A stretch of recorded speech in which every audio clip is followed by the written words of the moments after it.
শুভ সকাল আমার প্রিয় বন্ধুরা, কেমন আছো সবাই? আশা করছি সকলে অনেক বেশি ভালো আছো। আমরাও না বেশ ভালো আছি। এই দুটো দিন রোদ্দুর ছিল, আজ থেকে আবারও বৃষ্টি শুরু আর একদম রাস্তাঘাট ডুবে গেছে। জানি না আবারও কতদিন এভাবে কষ্ট করে বাইরে যেতে হবে। ভাদ্র মাস তো অর্ধেক হয়ে গেছে, তারপরেও এখনও পর্যন্ত বৃষ্টির কমতি নেই।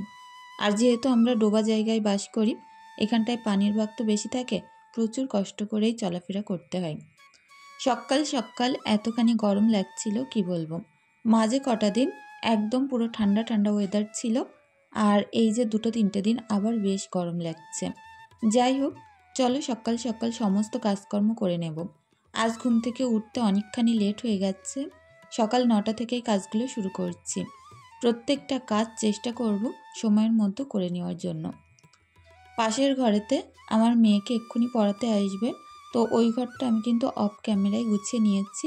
এখন সংসারের যাবতীয় কাজকর্ম সবটাই তোমাদের সঙ্গে শেয়ার করব। আর কথায় কি আছে জানো, কপালে না থাকলে ঘি ঠকঠকালে করবে কি, এরকম একটা প্রবাদ বাক্য আছে না? জানো তো, আজকে সকালবেলা পান্তা ভাতের ঝাল ঢোলেই ভাত খেতে হবে। যাই হোক, সব কিছুই শেয়ার করব, প্লিজ সকলের পাশে থেকো। আজকের সকালটা দেরি করে ওঠার অনেকখানি কারণ ছিল। তো কাল যেহেতু হাজব্যান্ড বাড়িতে ছিল না, আর বাড়িতে এসেছে ওই রাত 1টা নাগাদ, তো ততক্ষণ পর্যন্ত আমি চেষ্টা করছিলাম ভিডিওটা এডিট করতে, এটা করতে সেটা করতে, কিন্তু কিছু মতে ঘুমই আসছিল না। যেহেতু একা ফাঁকা জায়গায় বাস করি, তারপরে বাচ্চা দুটো আছে, তো ওরাও যেহেতু ওর পাপা না থাকলে ঘুমায় না, কাল বাড়িতে ছিল না, ঘুমাতেই যাচ্ছিল না। অনেক দেরি করে ঘুম পাড়িয়ে নিজের ভিডিও এডিটিং শেষ করলাম প্রায় 12টার দিকে। তারপরে ভাবলাম চলো টুকিটাকি কিছু কাজ আছে সেগুলোকে ঘরে বসেই করে নিই। ঘুম আসছে না যখন, শোকেজের নিচের পাল্লাটা গোছাতে বাকি ছিল, ওগুলোকে রাতে বসে বসেই গুছিয়েছি। তো তারপরে হাজব্যান্ড যখন বাড়িতে আসে 1টার সময়, তো 1টার সময় আমি কাজ শেষ করে ঘুমাতে ঘুমাতে তো আমাদের অনেকখানি লেট হয়ে গেছিলো, আর সকালবেলা চোখটাই আর মেলতে পারিনি। উঠেই দেখছি অনেক সকাল হয়ে গেছে। এখন এই যে সকালটার টাইমে আমার পুরো মাথায় চাল ভেঙে পড়ছে, এরকম একটা অবস্থা। এদিকে সিমরানের পড়ানোর টাইম হয়ে যাচ্ছে, পড়াতে আসবে এক্ষুনি। ওদিকে ঈশার স্কুলে নিয়ে যেতে হবে, সকালের খাবার দাবার বানানো আছে। আর তারপরে আবার এত বড় ঘরবাড়ি একসঙ্গে গুছিয়ে তোলা, সবটাই মিলে যেন এলোমেলো হয়ে যাচ্ছিল। বুঝতেই পারছিলাম না কোথা থেকে শুরু করি আর কোথায় শেষ করি। প্রথমে ভাবলাম চলো সকালের খাবারটা আগে বানাই, তারপরে ভাবলাম থাক আগে ঘরটা গুছিয়ে নিই, তারপর ভাবলাম চলো বাসন কটা মেজে নিই, বৃষ্টি আসতে পারে। তো এরকম হচ্ছিল। তো যাই হোক, যেখান থেকে তো একটা শুরু করতেই হবে, ঘর থেকেই শুরু করলাম। তারপরে তো এখনও হাঁস মুরগিদেরকে খেতে দিতে হবে, বাইরে বার করতে হবে, প্রচুর কাজ আছে। কাল যেহেতু রাতে অনেক বৃষ্টি হয়েছে, সমস্ত গাছগাছালি আমি ওই মাথাটাই রেখেছিলাম। তো ওই যে কার্নিশটার ওপরে রাখলে না, ওখানে প্রচুর বৃষ্টির পানি পায়, আর গাছগুলো খুব সুন্দর সজাগ থাকে। তো সেই কারণে ওখানটায় রেখেছিলাম। সকাল হতে হতে সবটাই শুকিয়ে গেছে, আবার জায়গা মতো গুছিয়ে রাখছি। তো প্রত্যেক দিনের কাজ হচ্ছে জিনিসপত্র সরানো, গোছানো আর পরিপাটি করা। এটা কিন্তু আমাদের প্রত্যেক বাড়ির হাউস ওয়াইফদের কাজ হয়ে থাকে। তো বাচ্চা কাচ্চা হয়তো জিনিসপত্র সরাই নাড়াই, আর আমরা হচ্ছে সারা দিন ধরে গোছাতে থাকি। তো গাছগুলো রাখার পরে জায়গাটা কিন্তু অনেকখানি সুন্দর লাগে, যার কারণে আমি চেষ্টা করি এখানটায় কিছু গাছ দিয়ে রাখতে। আমার মেয়ে তো অনেকগুলো গাছের পাতা ছিঁড়ে নষ্ট করে ফেলেছে। ভাবছি আবার এই শীত আসছে, নতুন নতুন ধরনের কিছু গাছ আনবো। তো দেখো, ঘরটা ঝাড়ু দেওয়ার পরে কতগুলো ময়লা বার হলো। প্রত্যেক দিন ঝাড়ু দিই, তারপরে নতুন নতুনভাবে কাগজ পেপার এটা ওটা বাচ্চা কাচ্চা তো ফেলতেই থাকে, আর এত এত নোংরা হয়। পাশের ঘরটা কিন্তু অফ ক্যামেরায় গুছিয়েছি, আর সিমরানকে পড়াতেও চলে এসছে, ওই ঘরটাই পড়ছে। তো সেই কারণে ওই ঘরটা তোমাদের কাছে শেয়ার করতে পারলাম না কি করলাম না করলাম। আর চলে এসেছি রান্নাঘরে। রান্নাঘরে টুকটাক জিনিসপত্র এদিক সেদিক হয়ে থাকে। আর রাতে যে পেঁয়াজ কাটা হয়, এটা কাটা হয় সেটা কাটা হয়, তার খোসাগুলো না আমি একটা পাত্রে করে রেখে দিই, সকালবেলা রান্নাঘরটা পরিপাটি করতে আসার সময় ফেলে দিই। তো এখন পুকুরে বাসন নিয়ে চলে আসলাম। টিপ টিপ করে বৃষ্টি পড়া শুরু হয়েছে, আর এই বৃষ্টিতে ভিজতে ভিজতে আমাকে কাজ করতে হবে। তো সকাল থেকে যদি 2 ঘন্টা টার্গেট নিয়ে একটু বুদ্ধি করে কাজগুলো করে নিতে পারি, কাজগুলো কিন্তু আমি সময়ের মধ্যে করে নিতে পারবো। কি জানো তো, যেদিন দেখবে একটু দেরি করে ঘুম থেকে উঠি, সেই দিনগুলো একটু প্ল্যান মাফিক কাজ না করতে পারলে সারা দিনটাই পুরো একদম বেকার চলে যায় কাজ করতে করতে। ওই কারণে চেষ্টা করলাম শর্টে কাটে যে কাজগুলো করলে আর কি হয়, যেগুলো করতেই হবে সেগুলো আগে সারবো, আর তারপরে অন্যান্য কাজগুলো সারতে থাকবো। সংসারের কাজ তো করতেই হবে, তবে চেষ্টা করব যেগুলো আর্জেন্ট সেগুলো আগে করার জন্য। আর এর মধ্যে আর একটা কাণ্ড ঘটিয়ে বসা হয়েছে এই তাড়াহুড়োর মধ্যে, তো সব কিছু শেয়ার করব, পাশে থেকে অবশ্যই। তো চলো, বাসন কটা তো মেজে নিলাম, এখন সুন্দর করে ধুয়ে ফেলবো। আমার হাঁসগুলোকেও তো আমি ছেড়ে দিয়েছি। সকাল হতে হতে হাঁস মুরগি না ছাড়তে পারলে প্রচুর ডাকাডাকি করে, ওদের খিদে পেয়ে যায়। ওই কারণে বাচ্চাদের মতো কিন্তু সকালবেলা উঠে ওদেরকেও খাবার দিতে হয়। ওদের খাবার টাবারগুলো দিয়ে দিয়েছি, উঠোনে খাচ্ছিল। তোমাদেরকে এক্ষুনি আমি শেয়ার করব, দেখতে পাবে কত সুন্দর হয়েছে আমার হাঁসের বাচ্চাগুলো। ইচ্ছে আছে দুটো রাজহাঁস পোষার, আর দেখি যদি গ্রামে পাই তাহলে কিনবো দুটো, কিনে বাড়িতে পুষবো। বাড়িতে কিন্তু দুটো রাজহাঁস ঘুরে বেড়াবে, দেখতে বেশ লাগে। তো যাই হোক, দেখো বাসন কটা তো ধুয়ে নিলাম, অনেক তাড়াতাড়ি করে ধুলাম, বৃষ্টি চলে আসছে, এখানে আর বসতেই পারবো না। আর উঠোনে দেখো পাহারাদাররা কত সুন্দর করে পাহারা দিচ্ছে, ভাবছে কখন বাসনগুলো মাজবো, বাসনগুলো থেকে কটা এঁটো ভাত হবে আর ওদেরকে পাত্রের মধ্যে দেব। এক্ষুনি খাইয়ে দিয়েছি, তারপরেও পেছন ধরা করেছে কখন খাবার দেব, আর তখন এই মুখ থেকে সরবে। যাই হোক, বেচারাগুলো সারাদিন আমার গলার আওয়াজ শোনে আর দরজার মুখের কাছে এসে এসে দাঁড়িয়ে থাকে। যেই দেখা যায় জোরে কথা বলেছি সেই দরজার মুখে এসে হাজির। আজ বললাম না, সমস্ত কাজ পুরো ঘুজুমুজু হয়ে গেছে, আর কপালে না থাকলে গিয়ে ঠকঠকালে করবে কি। তো আজকে আর কিছুই ছিল না বাড়িতে, সবজি টবজিগুলো, বাজার বলতে কিছুই নেই বাড়িতে, যে কিছু একটা বানাবো তাড়াহুড়ো করে খাবো, বানাতে গেলে এখন আলু কুচাতে হবে, ভাজতে হবে, এইরকমই আর কি। তো প্রচুর খিদে পেয়ে গেছে, বেলাও হয়েছে অনেকটা। পান্তা ভাত খাচ্ছি, অল্প কটা ভাত আছে। তো সকালবেলা এমনিতেও ভাত তেমন খাওয়া হয় না, আজকে না প্রচুর ইচ্ছে হলো একটু নুন ঝাল দিয়ে পান্তা ভাত খেতে, তার সঙ্গে লেবুর রস নিয়েছি। তো যাই হোক, ওই 2-1 গাল ভাত খেলাম, তার মধ্যে এখন দেখো ঈশার খাবারটাও রেডি করছি, স্কুলে দিয়ে আসবো বলে ম্যাগি করলাম, একটুখানি খাইয়ে দেবো, তারপরে ওকে স্কুলে দিয়ে আসবো। সিমরানের পড়াতে এসেছিল, তো পড়িয়ে চলে গেছে, তো বলছিল মা আমি দিয়ে আসছি পাশে যেহেতু, তো ওই কারণে আমাকে আর যেতে হবে না, এমনি তো প্রচুর কাজ, তো সেই আর কি। এই ম্যাগিটা খাওয়াতে খাওয়াতে হাজব্যান্ড আবার বাজার করে এনেছে, বাজার বলতে ওই পাশে দোকান আছে মুরগির দোকান, সেখান থেকে একটা আস্ত মুরগি কিনে এনেছে। সেই মুরগিটা এখন গরম পানি করে পরিষ্কার করতে হবে। এমনিতেই কাটা মাংস নিয়ে আসে, কিন্তু কাটা মুরগি আমার খুব একটা বেশি ভালো লাগে না, তার ভিতরে না থাকে কোনো ছাল, না পা না মাথা। তো প্রায়ই তো কাটা মুরগি নিয়ে আসে, আর সেখানে পা মাথা তারপরে চামড়া সেসব বাদ দিয়ে একদম পুরো সলিড দুটো রান আর বুকের মাংস এরকমভাবেই দেয়। তো সেদিনকে হাজব্যান্ডকে আমি বলছিলাম যে অনেক দিন ধরে যে মুরগির পা মাথা তারপরে চামড়া এই সকল একসঙ্গে করে রান্না করা হয় না, এরকম হলে ভালো হয়। তো দেখছি আজকে এনে হাজির করেছে। তো যেহেতু গোটা মুরগি একটু তো সময় লাগবে পরিষ্কার পরিচ্ছন্ন করে কাটতে, তো গরম পানিটাও বসিয়ে দেব। যাই হোক, আগে এই যে মাজা বাসন কটা উপর করে নিই, তা না হয় এই যে মাজা বাসন আর মাজা থাকবে না।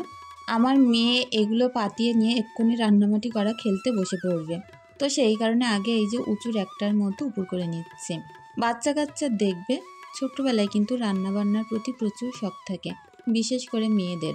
ছেলে বাচ্চাদের হয়তো ফুটবল ক্রিকেট এই সকল জিনিস, আর মেয়েদের কিন্তু রান্না বান্না তারপরে বাসন মাজা এরকম টাইপের খেলা করতে বেশি ভালোবাসে। তো যাই হোক, সমস্ত বাসনপত্র জায়গা মতো গুছিয়ে রাখছি। আর এখানে দেখো কিছু কোটো কাটা এটা ওটা ছিল, সেগুলো জায়গা মতো রাখলাম। আর এই হাঁড়িটার মধ্যে পানি দিয়ে গরম পানি বসিয়ে দিলাম গ্যাসে, ওদিকে পানি গরম হতে থাকবে, এদিকে সমস্ত কাজ সারবো। তারপরে মুরগিটা বাছাকোটা করব, তারপরে আদা রসুন ছিলতে হবে, বাটতে হবে, ওগুলো সবটাই করে নেব। কি জানো তো, দেরি করে উঠেছি তো একদম সময় নষ্ট করা যাবে না, টাইম মতো সব কিছুই করে নিতে হবে। বাসন কটা উপর করা হয়েছে আর বেশ পানি পড়েছে এদিক সেদিক, ওগুলো একেবারে মুছে দিলাম। তো সেই আসছি কিছুক্ষণ বাদে তোমাদের সঙ্গে সব কিছু বাছা কোটা করে কমপ্লিট রেডি করে নিয়ে। ও প্রথমেই গ্যাসে ভাত বসিয়ে দিয়েছি, আর এদিকে আলুগুলো আমি আস্তে আস্তে করে গ্যাসের ফ্লেমটা লো করে দিয়ে নুন হলুদ দিয়ে অনেকক্ষণ যাবত ভাজতে থাকবো। মাংসের আলু কিন্তু একটু ভেজে দিলে খেতে বেশি ভালো হয়। আলুটা বেশ কিছুক্ষণ ঢাকা দিয়ে দিয়ে সুন্দর করে ভাজা করে নামিয়ে নিয়েছি। আর এখন এই যে কড়ার মধ্যে তেল গরম করে পেঁয়াজ আদা রসুন বাটা এগুলো দিয়ে একটু ভাজা ভাজা করে যেমন মশলা কষিয়ে রান্না করি সেরকমভাবেই করব। আজকের মুরগিটা হচ্ছে পোলট্রি মুরগিও না কিংবা আলাদা অস্ট্রেলিয়া রকম মুরগিও না, একটু শক্ত টাইপের হয় এই মাংসগুলো, দেশি মুরগির মতো। তো এটা প্রেশার কুকারে দিয়েই রান্না করলে ভালো হয়। তো ভাবছি চলো আগে কড়াইয়ের মধ্য দিয়ে সুন্দর করে কষিয়ে রান্না করে নেব, তারপরে প্রেশারে দিয়ে 2-3টে সিটি দিয়ে নেব। তা না হয় মাংসটা গলতে একদম লেট হয়ে যাবে আর রান্না করতে অনেকখানি দেরি হয়ে যাবে। তো সেই কারণে প্রেশার কুকারে দিয়েই করব। বললাম ওই দেরি হয়ে গেছে যখন, সব কাজ একটু বুদ্ধি খাটিয়ে তাড়াহুড়ো করে করতে হবে। তো চলো বন্ধুরা, কাজগুলো করতে করতে আমার কিছু বন্ধুদের কমেন্টে রিপ্লাই দিয়ে দিই। আমার কালকের ভিডিওতে অনিমা সেন বোন ফার্স্ট কমেন্ট করেছো। বোনকে জানাই অনেক অনেক ভালোবাসা, এভাবে আমার পাশে থাকার জন্য অনেক ভালো থেকো বোন। রীতা লস্কর বোন কমেন্ট করেছো, তুমি কি আমাকে ভুলে গেছো? আমি কিন্তু তোমাকে ভুলিনি। না গো, কীভাবে ভুলবো? যারা আমার অ্যাক্টিভ ভিউয়ার্স, রোজই ভিডিও দেখো, কমেন্ট করো, সত্যি তাদের কথা ভোলা যায় না। কারণ কি জানো তো, প্রত্যেকটা মানুষের সঙ্গে রোজ দেখা হওয়া, কথা হওয়া, এরকম একটা ব্যাপার আছে না, সেরকম কিন্তু তোমরা রোজ আমার সঙ্গে কথা বলো, তো তোমাদের কথা আমি ভুলবো কি করে বলো? আর বোন এটাও বলেছো কোনো রিপ্লাই পাচ্ছি না, তুমি আমাকে পছন্দ করো না কেন? তো না গো, সেরকম কোনো ব্যাপার নেই, আমি সকলকে অনেক ভালোবাসি। আর অবশ্যই তুমি প্রশ্ন করো কী বিষয় নিয়ে, আমি চেষ্টা করব ভিডিওর ভিতরে উত্তর দেওয়ার জন্য। আর যদি নাও পারি অবশ্যই তোমার কমেন্টের নিচেই রিপ্লাই দিয়ে দেব। অনেক ভালো থেকো। রুমা দাস বোন বলেছো, অপূর্ব অপূর্ব সুন্দর হয়েছে ব্লগটি। সত্যি না, তোমাদের এই সকল কমেন্ট পেয়ে আমি অনেকটা এগিয়ে যাওয়ার সাহস পাই। অনেক ভালো থেকো বোন। তাহারিন বোন বলেছো, আমি অনেকবার তোমার আইডিতে ঢুকেছিলাম কিন্তু তুমি ভিডিও আপলোড করোনি দেখে না আমি ভেবেছিলাম তুমি হয়তো আজকে আর ভিডিও আপলোড করবেই না।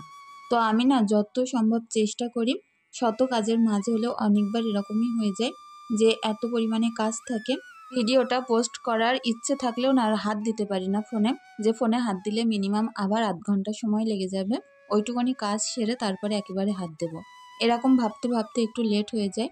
তো এরকম ভুল ত্রুটি তো মাঝে মধ্যে হয়েই যায়, তার জন্য আমি তোমাদের কাছ থেকে ক্ষমা চেয়ে নিচ্ছি। যাই হোক, বুঝতেই পারছো বাচ্চা কাচ্চার স্কুল, তারপরে সংসারের কাজ, তারপরে ভিডিও শ্যুট, এডিট, এই সকল জিনিস কিন্তু অনেকখানি সময় সাপেক্ষের ব্যাপার। আর যেহেতু সব কিছু একাই করতে হয়, একটুখানি তো লেট হয়েই যাচ্ছে। যাই হোক, তোমাদের সঙ্গে গল্প করতে করতে দেখো ওদিকে রান্না বসিয়ে দিয়ে কিন্তু অনেকখানি কাজও করে নিয়েছি। প্রেশার কুকারের সিটি উঠছে আর যে বাসন কটা ছিল সেগুলো মাজলাম, আর তারপরে এই যে গ্যাস ওভেনটা পরিষ্কার করে নিচ্ছি। তো রান্না করতে করতে প্রত্যেক দিন আমি চেষ্টা করি রান্না শেষ হওয়ার আগে আমার রান্নাঘর যাতে পরিষ্কার পরিচ্ছন্ন হয়ে যায়। 2 মিনিট যদি সময় দেওয়া যায় রান্নাঘরের পেছনে, রান্না করতে করতে আর কি পরিষ্কার কিন্তু হয়েই যায়। তো এই জায়গাটা একটু পরিষ্কার করে নিচ্ছি। যেহেতু উঠোন থেকে একটা মাছ পাওয়া গেছে, বড় তেলাপিয়া মাছ, এটা না রেখে দিলে নষ্ট হয়ে যাবে। এক্ষুনি এরকমভাবে এর যে আঁশগুলো আছে তুলে নেব, আর এই যে কলসা বলে, তারপরে এর যে পেটের নাড়ি ভুঁড়ি কিছু ফেলে পরিষ্কার করে দেব। এখান থেকে ডলে নেব, তারপরে ভালোভাবে ভিতর থেকে একবার সুন্দর করে ধুয়ে তারপরে ফ্রিজে রাখবো। এরকমভাবে রাখলে কিন্তু সময়ও কম লাগে, বেঁচে যায় সময়, আর তার সঙ্গে মাছটা ফ্রিজে ভালোও থাকে। কারণ নাড়িভুড়ি সমেত মাছ রাখলে মাছ অনেকটাই খারাপ হয়ে যায়। বাড়ির উঠোনে বন্যা বয়ে যাচ্ছে আর এখানে বসেই কিন্তু এরকম কাজ করতে হচ্ছে, এতটাই খারাপ অবস্থা এখন আমাদের। যাই হোক, এই যে উঠোনটা এখনও কতদিন এরকম পানির তলায় থাকবে তার ঠিক নেই। এটাকে বন্যা বললে ভুল হবে, কারণ আমাদের আশেপাশে কারোর বাড়িতেই পানি ওঠেনি। আমার বাড়িটা একমাত্র বিলের মাঝখানে, আর এখানে যত পানি দেখছো না, সবটাই আমাদের বিলের পানি, একদম পরিষ্কার পানি। তো কোনো রকম নোংরা পানি আসার জায়গাই নেই, শুধু পুকুরের পানি এগুলো। তো যাই হোক, মাছটা ঘর থেকে ধুয়ে সুন্দর করে কৌটোয় ভরে ফ্রিজে রাখলাম। এসে দেখছি মাংসটা সুন্দর সিদ্ধ হয়ে গেছে। প্রেশার কুকার থেকে আবার কড়াইয়ের মধ্যে ঢেলে নিলাম। তৌফিক আহমেদ প্রোফাইল থেকে বোন আমাকে রোজই কমেন্ট করো যে বোন আমার নামটা নিও। বোনের নাম হচ্ছে ফাহমিদা খানম। তো যাই হোক, কালও কিন্তু আমি তোমার নামটা নিয়েছিলাম, তুমি হয়তো ভিডিওটা স্কিপ করে দেখেছো বলে বুঝতে পারোনি। অনেক ভালো থেকো বোন, প্রত্যেক দিন সুন্দর সুন্দর কমেন্ট করার জন্য। ডিএলএস আবিদ প্রোফাইল থেকে, যাকে আমি নিজের বড় বোনের মতো ভাবি, তো বোন অনেক সুন্দর কমেন্ট করেছো। বোন বলেছো যে তোমার কাছ থেকে অনেক কিছু শেখার আছে, যারা নতুন সংসার শুরু করেছে তারা তোমাকে ফলো করলে অনেক কিছু জীবনে শিখতে পারবে। তো সত্যি না, তোমাদের এই কথাগুলো পুরো মন ছুঁয়ে যায়। আর সত্যি তুমি আমার নিজের বোনের চোখেই দেখো বলে সব সময় কিন্তু এইভাবে পাশে থাকার ওয়াদা করেছো। আর এটাও বলেছো তুমি যদি ইউটিউবে যতদিন আছো ততদিন তোমার সাথে আছি, যদি নাও থাকো তোমার সঙ্গে ফোনে যোগাযোগ থাকবে। অনেক অনেক ভালোবাসা রইল বোন, আমারও অনেক ইচ্ছে তোমার সঙ্গে কথা বলার। জাকির হোসেন প্রোফাইল থেকে কোনো এক বোন কমেন্ট করেছো আমার বাড়ি বসিরহাটে। তোমার বাড়ি বসিরহাট কোথায়? আমার বাড়ি হচ্ছে বসিরহাট হাসনাবাদের মধ্যে পড়ে। যাই হোক বোন, অনেক ভালো থেকো। আর বসিরহাট কোন জায়গায় অবশ্যই কমেন্ট করে জানিও। তিথি খাতুন প্রোফাইল থেকে বোন বলেছ কলমি শাক আর চ্যাং মাছ খেতে নেই। তো আমি তো শুনিনি, আমাদের এখানে তো অনেকেই খায়, সবাই খায় বলতে পারো। তো কেন খেতে নেই অবশ্যই আমাকে একটু জানিও, তাহলে আমার সুবিধা হবে। যাই হোক, মৌসুমি ব্লগ প্রোফাইল থেকে বোন যে এত সুন্দরভাবে কমেন্ট করো আর আমাকে সত্যি নিজের বোনের মতো ভাবো, ভাবলেই অনেক অবাক লাগে যে সত্যি এত দূর থেকে এতটাও ভালোবাসা দেওয়ার যায়। তো বোনের যেহেতু কোনো ভাই বোন নেই, একা, আমাকে নিজের বড় দিদির মতন ভাবো। আমিও তোমাকে ছোট বোনের মতনই ভাবি।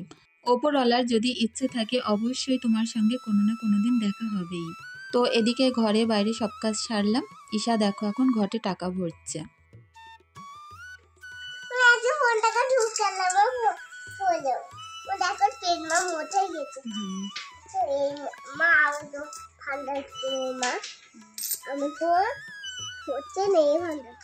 ও বাবা, আমার আজকে 5 টাকা হয়ে গেছে।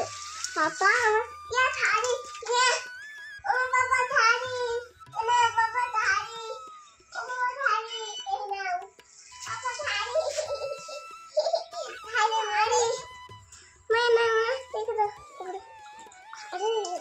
যাই হোক, ভারী বলতে পারে না, ঈশা কিন্তু ধারেই বলে। আর এখন সন্ধ্যাবেলা 1 কাপ গরুর দুধের চা নিয়ে বসেছে, একদম খাঁটি গরুর দুধ। আমার যা কিছুটা দুধ পাঠিয়েছে গরুর, তো সেটা দিয়েই চা করলাম। ফুলমণি বোনকেও আমার কাছে আসার আমন্ত্রণ রইল, অনেক ভালোবাসা রইল। নিশি, দীপা, শবনম, শারমিন, কাশমিন, দীপ্তি বোন বলেছে আমাকে একটু হেল্প করবে। অবশ্যই বলো, চেষ্টা করব হেল্প করার জন্য।